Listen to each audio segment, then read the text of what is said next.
สำหรับความสัมพันธ์ระหว่างเจชนาทิพย์และก็เมพิชชนาธิ์นั่นเองเพิ่งผ่านวันเกิดของเมย์ไปนะคะแต่ว่ามีคนตาดีสังเกตเห็นนะคะใน IG Story แล้วก็แคปมาทันด้วยของเจชนาทิพย์เขาลงอวยพรคุณเมพิชชนาธิ์เอาไว้นั่นเองนะคะนี่แหละค่ะงานนี้ขาเผือกตาลุกวาวเลยนะคะอยากจะรู้ว่าตกลงคู่นี้เนี่ยรอยร้าวที่มันเกิดขึ้นเนี่ยมันประสานกันเรียบร้อยแล้วหรือยังนะคะเดี๋ยวคราวนี้เราไปฟังคำตอบจากเมพิชชนาธิ์ดูซิจะมาอารมณ์ไหนค่ะ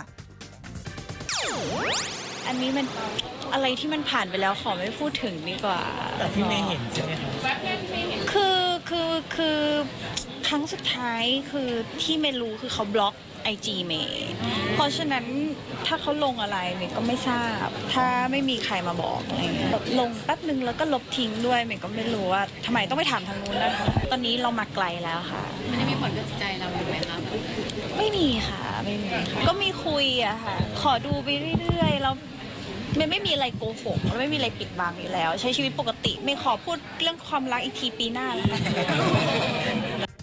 เดี๋ยววันนี้คุณเจชนาทิพย์ไปงานต่อที่เซ็นทรัลเวิลด์นะคะเดี๋ยวให้พี่แจ๊กกะรีนไปฝากถามมาต่อแล้วกันว่าลงแล้วลบทำไมจ๊ะนะคะแล้วก็แถมอีกประเด็นหนึ่งได้ไหมไปบล็อกIG เขาก่อนด้วยนะคะตามที่คุณเมย์บอกนะคะ